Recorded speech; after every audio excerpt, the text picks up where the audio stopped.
following the decision of the Central Bank of Nigeria and its monetary policy rate. That's to increase the rate. The maximum lending in the banking sector has increased to 28.75% in February, translating into high cost of borrowing by bank customers.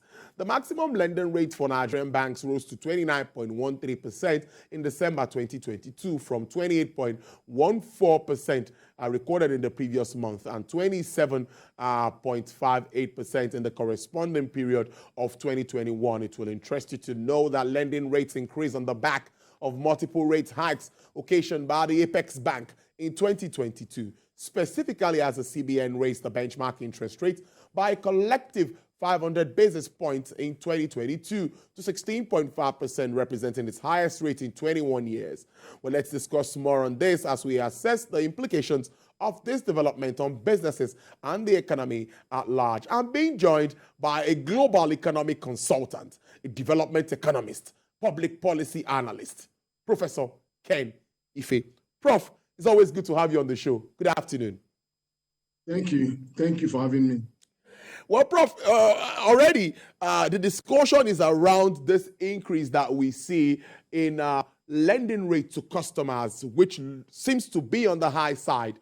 29.13% is what we've seen. But can you explain to us how we arrived at this? Because for a layman, he would understand that what the CBN says is 18%. But we know there are other things that are involved in this for us to get to these figures. What really are the banks going through at the moment, talking about lending to customers with this figure that we have?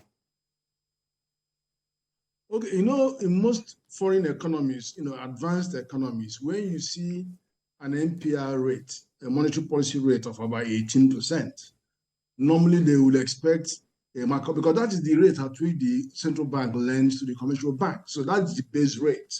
So what happens is that they have to put some margin on top of it. In very advanced economy, people will expect about 2% margin or 2, 3, 4% margin at the most. But in Nigeria, you're looking at 11%. Now, what happens is there are other things you have to take into account. One is how is the banks, how are their costs? What is the configuration of their costs? First of all, you see electricity, they have to provide for themselves in most cases because they fall into the 68% of the companies who say that they provide power 90% of the time.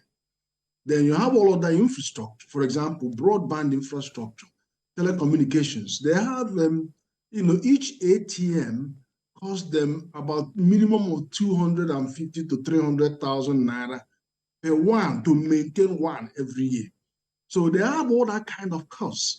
Not to talk of transportation costs, not to talk of human resource manpower costs. So they have all of that. But the second aspect where I sympathize with the banks is that quite a lot of their capital are sequestered. For example, 32.5% of their money is actually sitting sanitized in the central bank vault, sitting there as a cash reserve ratio. And that doesn't earn them a penny. Although we do have a CBN scheme that tries to encourage them to lend on differentiated cash reserve ratio. So pulling out some of that money and putting it to medium-term investment. Then they have 30% liquidity ratio. So they have to maintain 30% liquidity in all cases, because if you look at what is happening to Silicon Valley Bank, it's just a classic case of high interest rate crossing its path with low liquidity risk. So you now have the two risks clashing. Now, the banks that are supposed to maintain a high liquidity they happen to maintain low liquidity, while at the same time taking some of the customer deposits, because customers deposit short-term money, small deposit accounts, that's short-term. And then you see that a bank carrying that short-term money and investing it in long-term instrument, taking a risk on liquidity. And now when the high interest comes up, people now want to get their money to pay for the high interest. And this high interest could come from a sudden spike in the rates of electricity. You have fuel and gas increasing up. People want their money, mortgage rates going up. Well, that's great. And then you see all the cost of food in the market, everything going up. So they want to pull down some of those, they are short-term deposits to pay for all these increases, and they can't find it because the bank has invested them in longer-term instruments. So that's why they went to the gutter. And Nigerian Central Bank wouldn't let that happen because we've been beaten twice. Before what happened in 2008, which wasn't similar to this, but it was from America subprime mortgage crisis. So we responded because we had money. We had about $62 billion in foreign reserves, and we had $22 billion in excess crude accounts. So the central bank governor then had money. So he could now set up AMCON and gave me $6 trillion to go and buy up all these debts and securities from the banks to bring back liquidity to the banks. So, and that's how we averted that major crisis. And let me tell you something.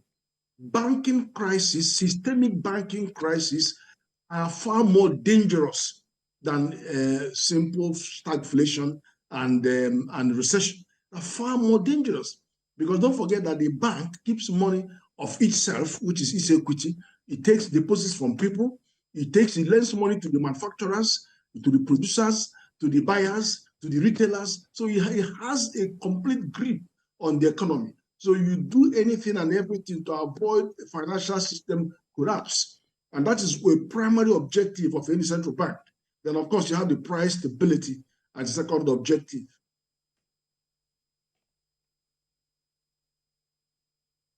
Interesting stuff, Prof. But I will follow up with a question that every Nigerian will want to ask. What's the level of stability? We saw Moody's downgrading at a particular time. What does this mean for our banking system, and how stable would you say we are at the moment? Well, what I will tell you is this. A lot of so many measures of stability of our financial system. For example, we know that capital adequacy ratio for our own is quite high at 15%. And most of our banks are cruising at around that same level. You could see that today, or was it yesterday, Ghana Bank, the central bank, stepped in to want to push the commercial banks to move capital adequacy ratio from 10% upwards, which shows that we are comfortable where we are. And then you have the non-performing loans, which the prudential guidelines put at 5%. So again, most of the banks are around that 5%, even though they have so much exposure.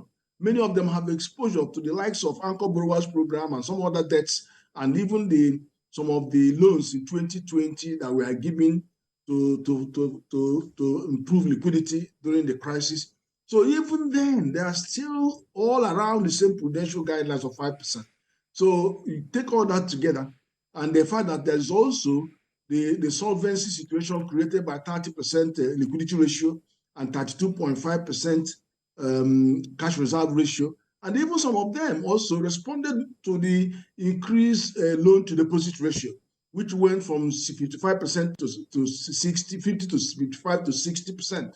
Quite a few of them went up in that regard. So I wouldn't say that there is an imminent danger. But having said that, don't forget too that some of them are exposed to lending to the public sector. And the public sector at the moment has a lot of excess baggage when it comes to lending. So some of the commercial banks are exposed in those. In the 2008, it was more to do with the oil services company. They were overexposed to the oil services sector.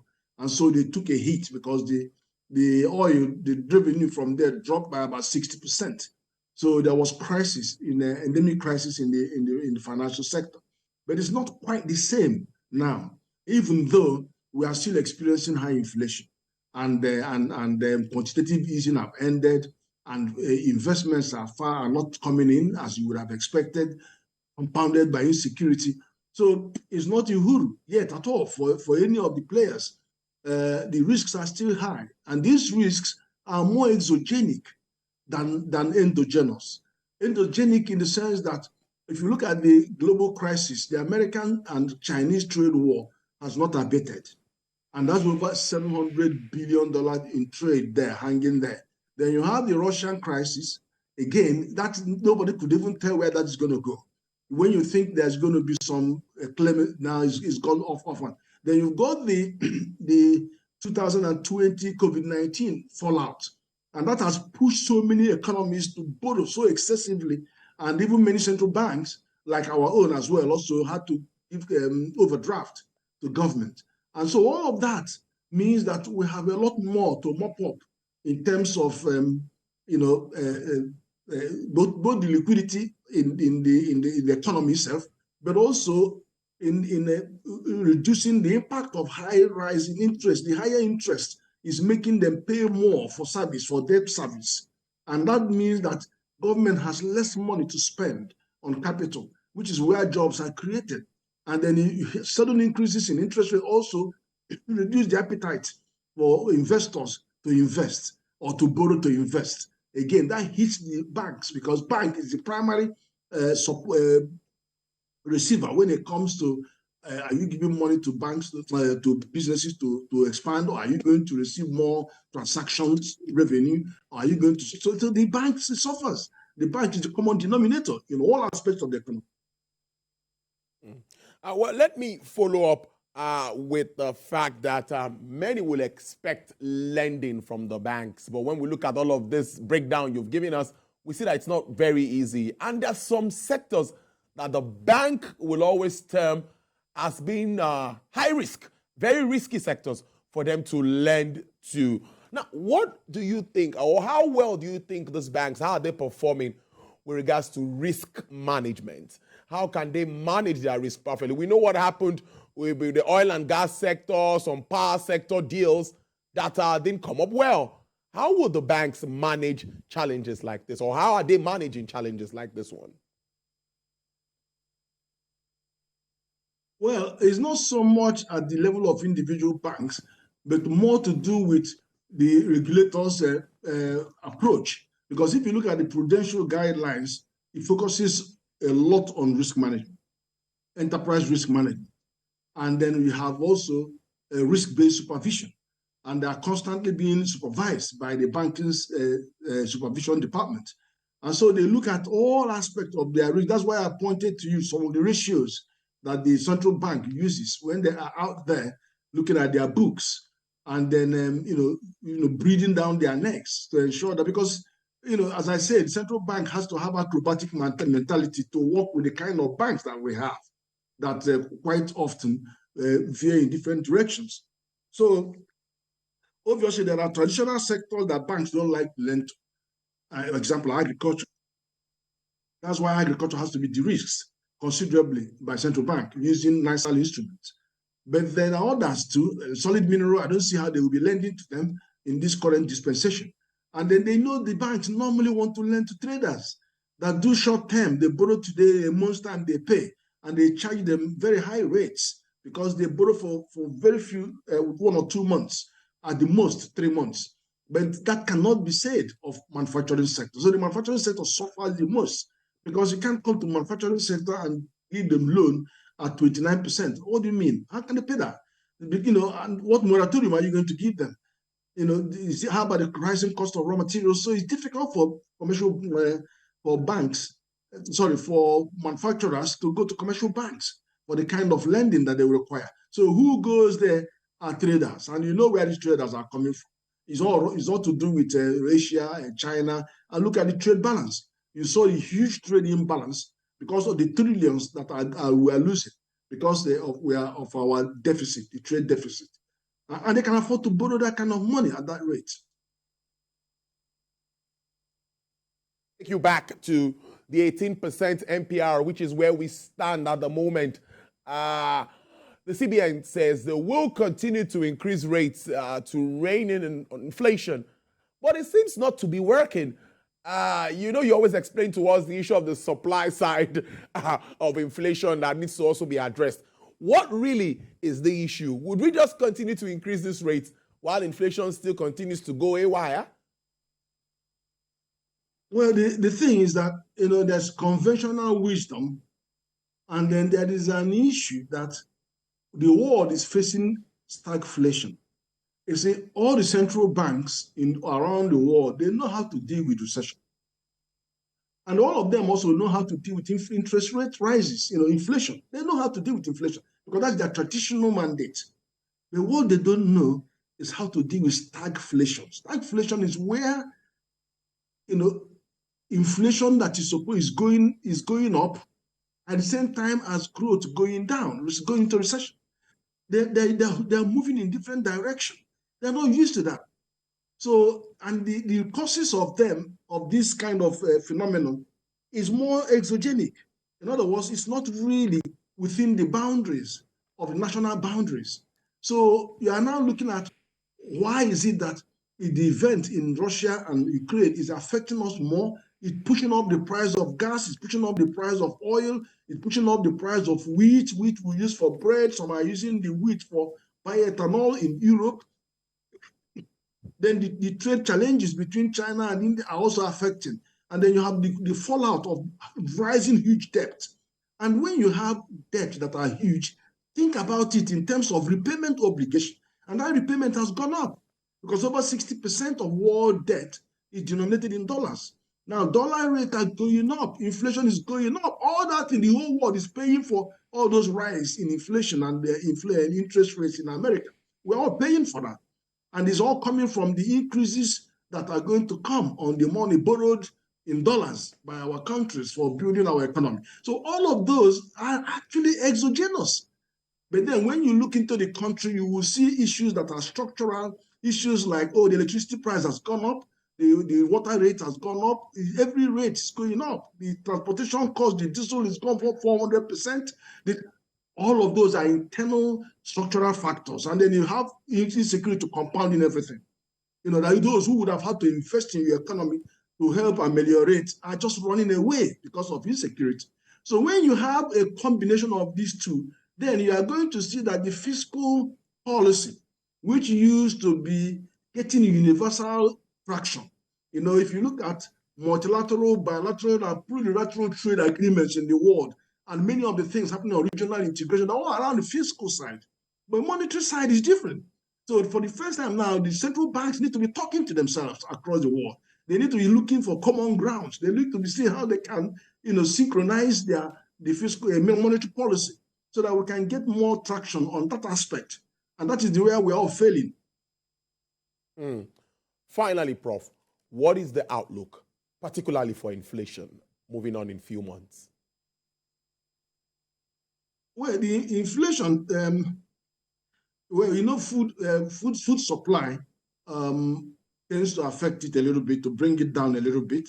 And we're having the harvest. We are affected badly by this, by the last storm. What do you call it again? The flood. Flood affected us. Over 200,000 hectares of food lost. But we are recovering, and we are going to have an early season, which is, as you can see, the rains have started coming. So on that particular side, there may be some scope for recovery. But in terms of the inflation figure itself, we've also thought that maybe the issues around monetary policy, and especially all this whole changing of Naira, may even have had an impact, but not as much as you would have expected. So, you know, give and take, I think we'll still have to live with this inflation for quite some time. At least in the next 3-4 months, we will still be staying a bit steady and not going high, that high. Not anything like Ghana. Ghana is 58%. Nigeria is just 21%, just less than 22%. But we're a very, very resource-rich country, and that's what is helping Nigeria. Otherwise, we would have been running at twice the inflation that we are having right now. But we are resource-rich. So whatever happens, people still find a way of making a living in one way or the other in some area. But don't forget again that over 100 million francophone countries, member states are shopping with Nigeria, and creating demand pool inflation, food inflation. So it's not very easy. It's not a very easy issue to deal with in Nigeria. But as I said, it's not insurmountable. We could have increased productivity because as you may see, the insecurity hasn't degenerated that badly, at least in the last 2 months, to affect the planting season. So if we could just hold our line and then have more planting go on in the next 2 months, then there may be a different picture. All right, then I must thank you for your time. Now, I've been speaking to global economic consultant, development economist, Professor Ken Ife. Thank you so much. Do enjoy the rest of your day, Prof. And thank you. Thank you for having me.